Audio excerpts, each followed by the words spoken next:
아멘. 우리 하나님의 말씀은 하나님의 율법책을 낭독함이라는 말씀으로 우리 하나님의 말씀을 전해드리겠습니다. 여러분, 먼저 우리가 이 바벨론 땅에서 다시 이스라엘로 귀환할 때 그들은 하나님 앞에 성전을 봉헌하여 드렸고, 그리고 성벽과 성문도 재건해서 하나님께 드렸습니다. 물론 이것은 하나님이 그들의 손을 통해서 역사하신 것임을 분명히 여러분 알아야 됩니다. 하나님께서 하신 것이지, 그들은요 성전이 중단됐을 때 재건하려는 그 시간이 굉장히 상당히 오래 걸렸음을 알 수가 있습니다. 그들의 힘으로 한 것이 아닙니다. 모두 하나님께서 역사하셔서 이 모든 일들이 아름답게 완공되고 완성되었음을 우리가 알 수 있습니다. 그렇기 때문에 모든 영광은 누구에게? 하나님께만 됩니다. 예, 하나님께만 됩니다. 하나님께만. 사람에게 들어갈 영광은 아무것도 없어요. 하나님이 느헤미야의 마음을 감동시키사 역사를 이루셨고, 또 하나님께서 많은 백성들의 마음을 감동시키셨고, 지도자들과 제사장들과 관원들의 마음을 감동시키사 이 큰 일들을 다 이루셨습니다. 그래서 우리가 마지막 인생을 살고 내 인생 여정 끝내서 주님 앞에 섰을 때 우리는 모든 영광 다 하나님께, 예수님께 돌려야 돼요. 내 면류관도 주님께 돌리고, 그리고 예수님 인도하셨습니다. 예수님 내 길 인도하셨습니다. 내 인생 여정 끝내요. 내가 마지막 길 갈 때까지 주님 누가 인도해 주신다고요? 예수님이 인도해 주십니다. 하나님이 인도해 주십니다. 그래서 우리는 예수님의 인도함을 받고 무사히 하나님 나라에 섰을 때 이 모든 영광 예수님께 돌리는 그런 우리 성도들이 다 되어야 되겠습니다. 그래서 오늘 이런 성전 재건 모든 일을 마친 후에 이제 백성들이 이 바벨론에서 이스라엘 땅으로 건너온 자들의 명단을 우리가 지난주부터 살펴보았습니다. 그래서 많은 자들이 그 족보에 기록이 나와 있는 자도 있고, 족보에 기록되지 않은 자도 있고, 그리고 또는 다른 이 바벨론에서 건너온 이 이방인들도 있었습니다. 그러나 아무튼 간에 오늘 유대 민족의 그 족보에 기록된 자들의 명단을 이미 다 기록했고요. 그리고 오늘 본문은 명단에 족보에 기록되지 않은 자들, 우리가 본문의 57절에서 60절 말씀까지는 솔로몬의 자손들인데, 솔로몬의 신하의 자손인데, 이들은 전부 족보에 기록된 자들이에요. 그래서 60절까지는 모두 족보에 기록된 자들만 여기에 기록되어 있고, 오늘 본문에 소개되고 있는 사람들은 족보에 기록되지 않은 자들입니다. 기록을 찾아볼 수가 없어요. 분명히 그들의 입으로는 제사장이라고 말하고, 분명히 그들의 입으로는 이스라엘 백성이라고 하지만 그들은 전혀 족보를 찾아볼 수 없는 그런 자들입니다. 여러분, 이 족보를 찾아볼 수 없는 이유는 왜 그럴까? 왜 족보에 그들의 이름이 족보가 없고 왜 그들의 이름이 명단에 기록되지 않았을까? 그것은 여러 가지 이유가 있지만 단적으로 우리 한마디로 말한다면 그들은요 그러니까 유대인 아버지와 이방인 여인을 통해서 낳은 자녀들이에요. 그래서 그들은요 이방인 자녀이기 때문에 명단에 올라갈 수가 없습니다. 그러나 아버지는 제사장이에요. 아버지는 제사장인데 어머니가 이방인이기 때문에 그 이방인 자녀로 기록이 돼서 그들은 명단에 들어가지 못하는 것입니다. 어쩌면 이들이 명단에 없다는 것은 이런 수치스러운 그런 일이긴 하지만 그래도 그들이 이 성경의 기록에 이미 기록되어 있기 때문에 영광스러운 것입니다. 그리고 이방인일지라도 우리 여러분 어떻게 보면 이곳에 등장한 사람이나 우리나 별다를 게 없습니다. 이방인인 우리도 성경에는 우리의 출신이나 민족이나 나라가 소개되고 있지 않는 이방인이지만 하나님은 은혜로 우리를 구원해 주시고 은혜로 우리를 하나님 자녀 삼으시고 이제는 성경의 기록이 아니라 생명책에 하나님이 우리의 이름을 기록해 주신 것으로 감사하는 그런 우리 성도들 되시기를 주님의 이름으로 축원합니다. 아멘. 우리 그럼 본문을 통해 살펴보면요 61절에서 63절 한번 다 같이 읽어주시기 바랍니다. 61절에서 63절입니다. 시작.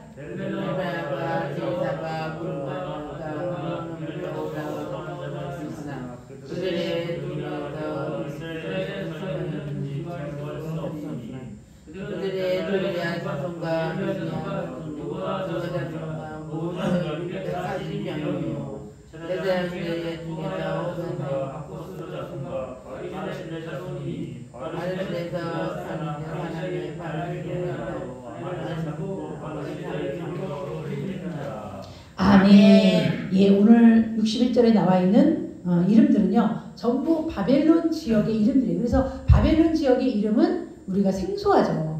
델멜라라는 이름 성경에서 들어본 적이 없고, 델하르사나 구룹과 앗돈이란 인멜, 이런 모든 이름은 다 생소한 이름, 성경에 기록되지 않은 이름.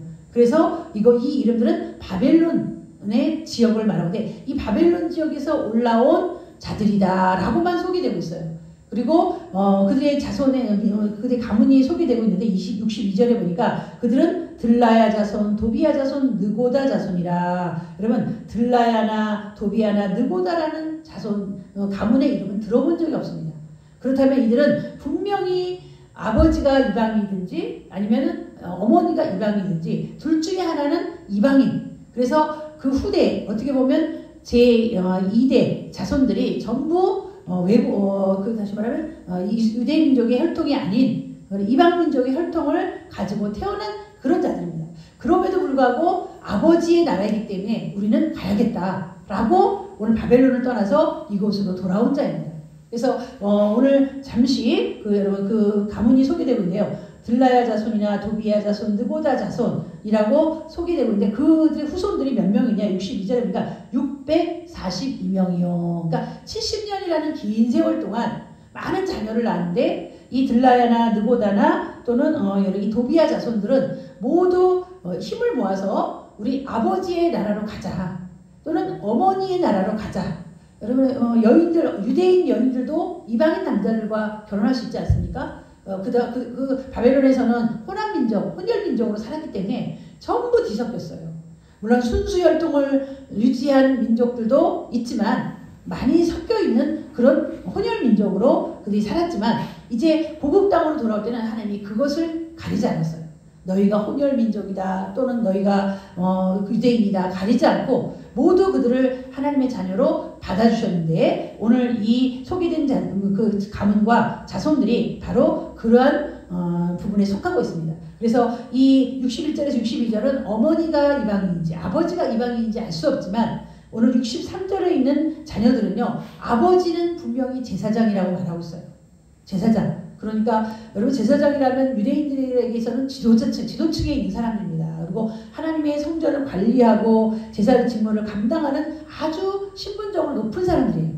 그럼에도 불구하고 이들이 혼혈민족이 된 거죠. 혼혈민족. 그의 제사장들이 아내를 이런 이방인 여인을 얻었기 때문에 이 자녀들이 제사장의 대를 이을 수가 없는 것입니다. 그래서 제사장 족보에 기록되지 못하는 그런 자녀. 그렇지만 오늘 아버지의 그 믿음과 아버지가 이방인 여인과 결혼은 했지만 나는 그래도 유대인의 혈통을 가지고 있고 유대인의 제사장이다라고 자신이 속에 있고 자신이 그런 자부심을 가지고 있기 때문에 명단에는 기록되지 않지만 그래도 제사장의 가문으로 속하여 있던 것을 알 수 있습니다. 네. 여러분 우리가 그 바벨론 이전에 이스라엘과 바벨론 이후 다시 말하면 바벨론의 포로로 생활하다가 돌아온 이후의 민족과는 전혀 판이하게 다르다는 걸 알아야 돼요. 바벨론 이전의 유대 민족들은 전부 혈통이 순수했어요. 이방인들을 개처럼 취급하고 이방인과 철저하게 구별됐으나 바벨론 이후의 유대인들은 순수 혈통을 유지하는 가문도 있었지만 많은 사람들이 혼혈적인 그런 민족이 섞여 있었습니다. 그래서 바벨론 포로 생활 이후에 우리가 이것을 쉽게 말하면 바벨론 이후의 유대인들은요 이전의 유대인과 달라요. 이것은 어떻게 보면 우리가 앞으로 예수 그리스도를 통해서 유대인과 이방인이 섞여 사는 유대인과 이방인이 그리스도에서 하나가 되는 한민족 하나의 나라로 우리가 살아갈 수 있기 때문에 자 우리 눈 좀 비워보세요. 졸리려고 하네. 자 우리 저 뒤에 에어컨 히터 좀 꺼주세요. 네, 히터 좀 꺼주세요. 예, 그래서 우리가 이렇게 바벨론 이후의 백성들은 이 앞으로 예수님을 통해서 온 나라가 두 민족이 하나가 되고 두 원수를 친구로 여기는 그런 하나님 나라의 이상적인 그런 나라로 오늘 우리가 여기서 볼 수가 있습니다. 그래서 물론 느헤미야가 나중에는 이방인 여자를 데리고 온 사람들을 다 분리시켜서 이방인 여인을 쫓아내고 자녀도 쫓아냈어요. 더 이상 그는 순수 혈통 혼혈적인 혈통을 있는 것을 원치 않았기 때문에 그래요. 그래서 이렇게 오늘 이들은 하나님 앞에 자신들의 아버지의 민족을 따라서 올라온 그런 자들인데요. 우리 67절에서 64절에서 66절까지 한번 다 같이 보시기 바랍니다. 64절에서 66절입니다. 시작. 이스라엘의 계명 중에서 자기의 이름을 찾아도 찾지 못했으므로 그들이 부정하게 여겨 제사장의 직분을 행하지 못하게 하고 총독이 그들에게 명령하여 우리가 분별 가진 자들 일어나는 지성문을 먹지 말라 하였느니라. 온 회중의 합계는 42,360명이요. 아멘. 예, 이 사람들은 계보 중에서 자기 이름을, 이것은 그들이 족보가 없는, 그러니까 족보가 사라진 그런 가문임을 말하고 있습니다. 그래서 여러분 지금 바벨론 이후 포로 생활 이후의 족보는요, 어떻게 보면 큰 의미가 없어요. 왜냐하면 다 섞였어요. 왕의 자손, 다윗의 자손, 그리고 여러분 뭐 아니면은 왕의 가문이라든가 왕의 자손들이 다 섞여버려서 이제는 제사장 가문들도 섞여버리고, 그러니까 어떻게 보면 이 70년이라는 시간이 그 이스라엘 민족의 순수성을, 그러니까 형식적인 순수성, 혈통적인 순수성을 다 잃어버리게 한 그런 때일 수도 있습니다. 그래서 앞으로 하나님의 나라는 이제 이방인과 유대인이 섞여서 한 나라 한 민족을 이루는 그런 출발점이라고 우리가 볼 수가 있어요. 이 바벨론 이후의 유대인들은, 그래서 우리에게 이방인에게는 아주 희망적인 그런 메시지가 아닐 수가 없습니다. 이방인들도 이제 유대인에게로 들어올 수 있고, 유대인들은 또한 이방인들을 받아들이는 그런 문이 열리게 되었는데, 아무튼 여러분 이들은 이렇게 제사장의 가문이었지만 제사장의 직분을 감당할 수 없는 그런 위치에 있었습니다. 우리 64절에도 보니까요, 계보 중에서 자기 이름을 찾아도 찾지 못하였으므로 그들을 부정하게 여겨. 이것은 제가 말씀드린 것처럼 이방여인, 제사장이지만 이방여인을 아내로 둔 자이기 때문에 하나님의 제사 직무는 감당할 수가 없어요. 여호와의 총회에는 들어올 수 있을지 모르지만 제사장의 직무는 감당할 수 없습니다. 우리가 그럼에도 불구하고 우리가 느헤미야의 첫 부분에 살펴보면 모든 여호와의 총회 중에 모압과 암몬 자손들은 안 된다라고 딱 못을 박았어요. 다른 이방의 사람들, 이방의 자녀들은 여호와의 총회에 들어올 수 있지만 모압과 암몬의 그 민족의 여인을 아내로 두어서 자녀를 둔 사람은 여호와의 총회에 들어올 수 없다. 그만큼 철저하게 이 모압과 암몬을 저주하는 모습을 우리가 볼 수 있습니다.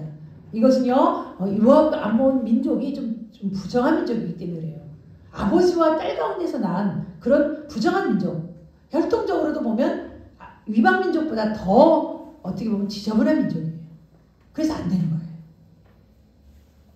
그래서 아무튼 하나님은 이들의 계보를 이 제사장의 계보에 들지 않게 했을 뿐만 아니라 직분도 그들에게 주지 않았어요. 감당하지 못하겠어요. 하나님의 제사장 직분은요, 거룩하기 때문에 거룩한 자들 외에는 이 직분을 줄 수가 없습니다. 물론 아무리 바벨론 포로 생활에 섞여서 살았을지라도 순수 혈통을 찾아서 순수한 제사장 가문들만 이 제사장의 직무를 감당하게 하는 것이 바로 하나님의 율법의 정신임을 우리가 알 수 있습니다. 그래서 오늘 이들이 모두 우리 65절에 보니까요, 총독이 그들에게 명령하여 우림과 둠밈을 가진 제사장이 일어나기 전에는 지성물을 먹지 말라. 이것은 우림과 둠밈이 일어난다는 건 우림과 둠밈을 지니고 다닌 대제사장을 말하고 있는데요, 대제사장이 나타나기 전에는, 이것은 아직 대제사장을 찾지 못한 겁니다. 흩어져 있고 섞여 있는 그러한 당시의 시대적인 상황을 봤을 때 대제사장의 가문을 찾기란 모래사장에서 바늘 찾는 거와 똑같은 거예요. 그만큼 순수혈통이 찾기가 어렵다는 겁니다. 그래서 그들은요, 이런 대제사장인 순수혈통만이 하나님의 일을 감당할 수 있고, 이 제사장들은 지성물을 먹지 말라는 것, 제사장 직무를 감당하지 마라. 너희는 부정한 자다. 제사장 직무를 감당하지 마라 라고 말하고 있습니다. 그래서 우리 성도들은요, 아무튼 여러분들은 그리스도의 피로 의로워지고 거룩해지고 깨끗해지고 성별된 그런 여러분 백성들이기 때문에 여러분들은 이제는 더 이상 부정한 그런 백성과 같이 살아서는 안 될 줄 믿습니다. 하나님이 부정하게 여기는 것들을 우리가 부정한 그런 것을 만지는 자는 그것을 만지는 자를 부정한다고 분명히 말씀하고 있어요. 시체를 만지는 자는 부정한 자. 그리고 또한 여러 가지 이 부정한 그런 법이 있는데 부정한 법인데 그 부정한 법대로 그들을 부정하게 여겼습니다. 아무튼 제사장은 이방 여인과 혈통으로 나는 그들은요 그들의 자손들은 제사장 간부를 지문을 감당할 수 없습니다. 우리 66절에 보니까 온 해중의 합계는 42,360명이요 라고 말합니다. 지금까지 모두 건너온 자 모두 이 이스라엘 땅으로 건너온 자의 합계는 42,360명. 이들은 순수한 혈통이 아닌 이방의 자손들도 섞여 있는 그런 민족입니다. 그런데 그 후에는요 오늘 본문에 보니까 노비와 또한 느디님 사람들이 나오고 있는데 오늘 우리 한번 읽어주시면 67절에서 69절 말씀 다 같이 67절에서 69절입니다. 시작. 그대가 7,337명이요 그들에게 노래하는 말이 245명이 있었고 말이 736마리요 노새가 245마리요 낙태가 435마리요 나귀가 6,720마리입니다. 아멘. 예, 느디님 사람들은 이미 우리가 기록되었죠. 참 46절에서 55절까지 6절까지 느디님 사람이 기록됐고 여기에서는 이 노비들 그리고 노래하는 자 또한 이 레위인들에게 속한 이 노래하는 자들이 소개되는데 우리가 42,360명은 정상적인 평범한 백성이라면 오늘 본문에 나오는 노비들은요 7,337명이 그들에게서 그 노비로서 이 이스라엘 땅으로 건너왔다. 이들은 어떻게 보면 바벨론에서 이스라엘 백성들이 자리를 잡고 정착해서 노비로 삼은 그들의 재산이에요. 그래서 그들이 의사와 상관없이 여기에 이스라엘 땅으로 주인이 건너가니까 그들도 건너온 겁니다. 그렇지만 학대하는 그런 주인이 아니라 그들을 존중해주는 주인으로서 그들은 이 주인을 따라서 온 노비들만 오늘 본문에 보니까 7,337명 굉장히 많은 숫자예요. 이것으로 보아 그 당시에 이스라엘 백성이 바벨론에서 상당한 그런 재력을 가지고 있었던 사람들도 많이 있었습니다. 그럼 다 놓고 이 노비들만 데리고 그리고 가축들을 데리고 고국으로 돌아온 거예요. 그 다음에 오늘 본문에 보니까 우리 67절 노래하는 남녀가 245명이었고 라고 말하고 있어요. 이들은 성전에서 봉사하는 레위인들. 그런데 레위인들이 해막 봉사하는 레위인들과는 조금 다른 그런 노래하는 자들, 문지기들 이런 우리가 구별하고 있지 않습니까? 노래하는 남녀가 245명이 건너왔어요. 그래서 총 우리가 그 숫자를 따져보면 42,360명에서 7,000명이 들어왔으니까 5만 명에다 5만 245명, 5만 300여 명 정도 이스라엘 땅으로 건너온 것입니다. 그래서 이들은 다 포기하고 재산과 모든 것을 포기하고 고국 땅으로 그들이 돌아온 그런 아주 명예스러운 자들임을 우리가 알 수 있습니다. 또한 그들이 가지고 온 여러분 이 가축들은요. 우리 68절에 보니까 말이 우리 한 68절 69절 읽어주세요. 시작. 말이 7,360마리요 68절입니다. 68절 시작. 말이 736마리요 노새가 45마리요 낙타가 415마리요 나귀가 6,700마리였느니라. 아멘. 이들은 모두 그들이 바벨론에서 기르고 있던 가축들이에요. 기르고 있던 이 가축들까지 다 데리고 자니 얼마나 힘들었겠습니까? 자녀들도 아직 어리고 그리고 이 가축들도 다 끌고 가고 오고 그 머나먼 밤에 자신의 고국 땅으로 들어가는 순례의 길이 얼마나 힘들었겠습니까? 그 말들이나 노새나 양들의 숫자를 보니까요. 말은 736마리요. 여러분 말과 노새는 그래도 아이들이 좀 타고 올 수 있는 그런 수단입니다. 말과 노새가 736마리고 노새는 245마리요. 그러니까 거의 1000마리 정도 되죠. 1000마리를 타고 아마 아이들을 태웠을 거예요. 노인이나 아이들을 여기다 태우고 왔을 것이고 또 오늘 본문에 보니까 낙타가 435마리요. 여러분 여기 본문에 보면 낙타나 낙이나 전부 뭐요? 타고 올 수 있는 수단이 되는 것만 가지고 온 것을 우리가 알 수 있습니다. 양이나 또는 뭐 다른 기타 이런 것들은 많은 숫자를 가져오지 못하고 아마 적은 숫자를 가지고 왔지만 이 기록이 없는 거 보니까 이 양이나 뭐 또는 뭐 염소나 이런 것들을 안 가져온 것 같아요. 왜? 그것들을 가져오려면 그 먼 몇천 킬로미터 다니는 곡 땅으로 가려면 이들을 다 먹일 수 있는 힘이 부족하기 때문에 다 타고 올 수 있는 수단이 되는 것들만 가져온 것을 우리가 알 수 있습니다. 말과 노새와 낙타와 나귀 이렇게 해서 낙타는 435마리 또 나귀는 6,720마리. 나귀는 보통 평민들이 많이 키웠던 것을 우리가 아시는데요. 평민들이 거기다가 짐을 싣고 온 것 같아요. 이것저것 보따리들을 챙기고 거기에 싣고 머나먼 길을 걸어온 그런 운송수단으로 이들을 데려온 것 같습니다. 그래서 아무튼 이들의 행로를 보니 얼마나 고달프고 힘든 행로라는 것을 우리는 짐작할 수 있는데요. 우리도 하나님 나라 갈 때까지는 가는 그 여정이 굉장히 힘들다는 걸 우리는 알아야 됩니다. 네, 자녀를 잘 이끌고 가야 되고 신앙으로 잘 이끌어야 되고 그리고 우리의 재산도 손실이 나지 않도록 이 재산을 세상으로 잃어버리지 말고 하나님 나라에 저축할 수 있도록 하나님을 위해서 쓸 수 있는 그런 재산으로 우리가 삼아야 될 줄 믿습니다. 그래서 우리는 호를 단신 하나님 주님과 함께 우리 자녀들과 함께 다 손잡고 하나님 나라에 갈 수 있도록 여러분들이 힘쓰고 애쓰는 그런 수고와 노력이 필요한 줄 믿습니다. 아멘. 네, 우리 그 다음에 우리 70절에서 72절 말씀 다 같이 보시기 바랍니다. 시작. 어떤 족장들에서 역사를 위하여 보조하였고 총독의 금천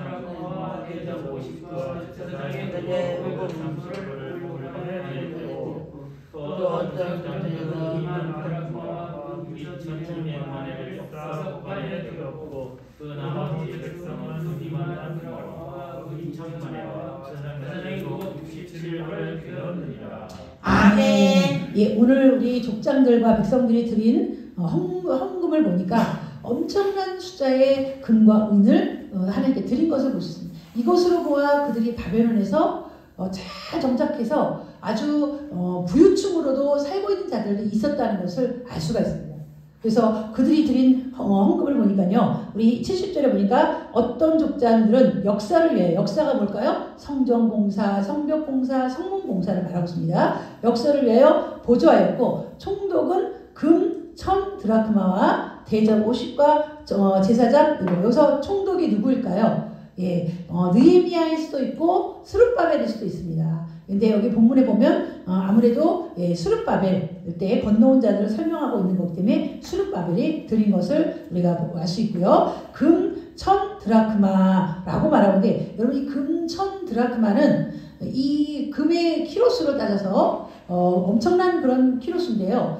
거의 3,000 몇 킬로 정도 되는 아마 그런 큰 그런 숫자를 우리가 알 수가 있습니다. 그리고 또한 오늘 우리 백성들이 드린 그 숫자를 보니까요. 우리 71절은 어떤 그러니까 총독은 이렇게 1,000 드라크마 정도의 수를 드렸다면 그 밑에 족장들의 드린 총 합계는요. 2만 드라크마와 그리고 2,200만회를 역사 복관에 드렸더라라고 말하고 있어요. 이거는 금의 킬로그램 수로는 우리가 엄청난 몇 톤 정도 되는 그런 금이고요. 그리고 백성들이 드린 거는 몇백 킬로, 몇만 킬로 되는 그런 금의 숫자를 우리가 알 수가 있습니다. 이렇게 그들 아낌없이 주님의 역사를 위해서 드렸고 그리고 곳간의 드림으로 백성들의 필요에 의해서 또는 이 제장들과 하나님의 성전을 운영하고 유지하는 데 있어서 필요한 것들을 그들이 아주 마음껏 하나님께 드렸음을 우리가 알 수 있습니다. 이것으로 보아 이 백성들의 마음이 어떻습니까? 고국을 사랑하는 마음. 하나님의 성전을 애타게 그리워했던 마음이 이 헌금의 액수를 통해서 알 수가 있어요.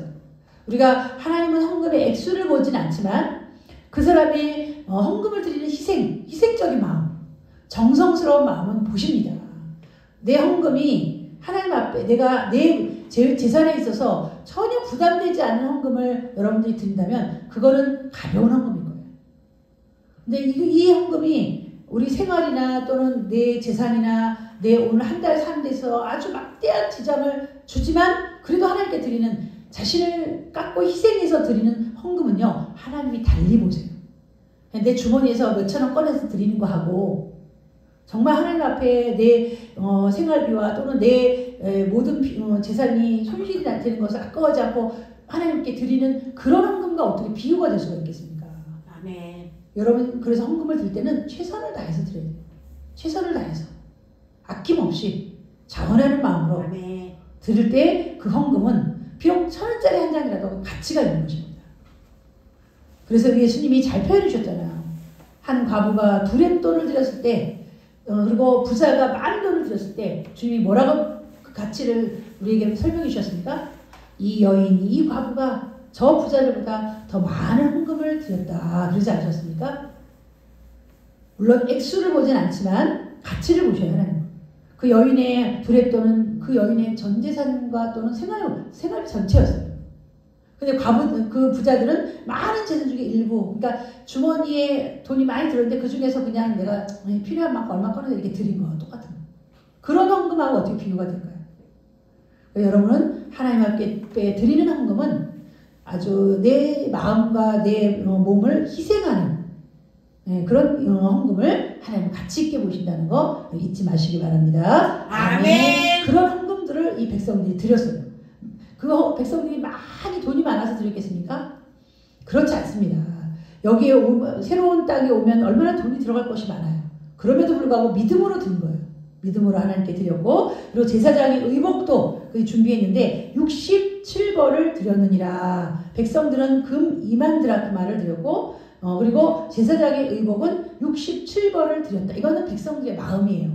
너희들 제사장의 의복을 드려라 라고 한 자가 아무도 없어요. 하나님의 역사를 위해서 너희를 헌금해라 라고 한 사람이 아무도 없어요. 자원하는 마음으로 드렸던 거예요. 그래서 우리는 아무튼 하나님 앞에 드리는데 아끼는 자는 하나님이 여러분에게 복을 줄 때도 아끼실 거예요. 그러나 아끼지 않고 하나님 앞에 자원해서 드리면 하나님도 풍성하게 하나님이 넉넉하게 그들을 채워주실 것을 믿고 우리 하나님 앞에 이런 기쁜 마음으로 드리시길 바랍니다. 아멘. 우리 73절 말씀 다 같이 보시기 바랍니다. 시작. 이와 같이 제사장들과 레위사들과 문지기들과 노래하는 자들과 백성명 믿음의 사람들과 온 이스라엘 자손이 다 자기들의 성품이 거저였느니라. 아멘. 예, 이것은 이제 모든 것이 다 순탄하게 성전은 성정대로 지어주고 성벽과 성문은 제자리에 다 지어주고 하나님의 곳간은 백성들이 드린 헌금으로 충분하게 풍성하게 채워졌고 그리고 제사장과 레위인들은 각기 자기의 직무에 따라 일하고 있고 이게 여러분 무엇입니까? 아름다운 그런 형통한 모습이 아닙니까? 그리고 하나님의 나라가 든든하게 세워져 가는 모습이에요. 축이 나지 않고 빠짐이 없고 누락됨이 없이 그냥 골고루 잘 운행돼가는 모습이 바로 이것입니다. 이 모든 것들을 누가 이루셨어요? 하나님이 이 모든 것들을 이루셨습니다. 그래서 하나님은 우리는 한 가지만 보지만 하나님 전체를 보세요. 아멘. 그래서 한 가지를 본다는 건 여러분 한 사람 한 사람이 행하는 모든 일들을 보았을 때 우리 그것을 글쎄 내가 드린 이 한 가지가 그게 중요할까? 여러분도 이렇게 생각할 수가 있어요. 그러나 하나님은 여러분의 한 가지 한 가지가 모여서 하나님 나라 전체가 된다는 거 잊지 마시기 바랍니다. 그래서 여러분의 한 가지가 중요한 거예요. 여러분의 헌신이 중요하고 한 사람의 헌신이 중요하고 한 사람의 희생이 중요하고 한 사람의 충성이 중요한 그것이 하나님 나라 전체를 구성하는 그런 아름다운 헌신이 되는 것입니다. 그래서 오늘 이들은 각자의 몫을 다하고 이제 각자의 위치에서 각자의 직무를 감당하고 각자의 집에서 거주하면서 하나님 나라를 유지해가는 거예요. 여러분 우리가 꼭 하나님의 일은 성전의 일만 하나님의 일이 아닙니다. 각자의 집에서 각자가 거주하면서 하나님을 높이며 살아가는 이것 또한 아주 중요한 하나님의 직무예요. 여러분 그래서 자신의 집을 지키지 못하고 떠돌아다니거나 또는 정착하지 못하고 노숙생활하는 거 이거 하나님이 원하는 거 아니에요. 하나님이 주신 아름다운 거처에서 아름답게 가족과 함께 사는 거 이것도 하나님 나라의 한 구성원이고 하나님의 나라의 직무예요. 여러분들 쉽게 무슨 집을 떠나거나 뭐 이런 생각하면 안 돼요. 여러분 하나님의 아버지의 집을 떠난 탕자가 얼마나 고생하면서 다시 돌아왔습니까? 이것은 가정 안에 머물러 있고 부모님의 그늘 아래 머물러 있고 하나님 아버지의 그늘 아래 그리스도 예수 안에 머물러 있는 것이 행복이고요. 이것이 곧 하나님 나라를 아름답게 튼튼하게 지어가는, 이거 교회로 말하자면 여러분의 자리에는 여러분이 꼭 있어야 돼요. 한 사람도 빠지면 안 돼요. 그것이 곧 하나님의 나라를 구성하는 아름다운 그런 벽도 하나하나가 모여서 성벽이 됐잖아요. 여러분 한 사람 한 사람이 모여서 하나님의 아름다운 성벽이 하나님 나라의 성벽을 이룬다는 거 잊지 마시고 여러분 한 사람 한 사람을 소중히 여기고 아주 가치 있고 중요한 그 직무를 내가 맡고 있다라는 사명을 가지고 살아가시기를 주님의 이름으로 축원합니다. 아멘. 기도하겠습니다. 하나님 아버지 감사합니다. 오늘 하나님께서 우리에게 주신 이 귀한 직무들을 감사히 여기고 기쁘게 여기고 즐겁게 여기면서 하나님을 섬기는 귀한 성도를 될 수 있도록 인도하여 주시옵소서. 하나님께 온 마음과 뜻과 정성과 힘을 다해서 목숨을 다해서 주를 위하여 살아가는 우리 귀한 성도를 되도록 도와주시옵시고 하나님께서 목숨을 원하시는 것이 아닙니다. 하나님 우리의 희생과 헌신과 충성을 원하시오니 우리가 희생할 때 희생하고 헌신할 때 헌신하고 충성할 때 충성하는 우리 성도들 다 되도록 도와주시옵소서. 예수님의 이름으로 기도하옵나이다. 아멘.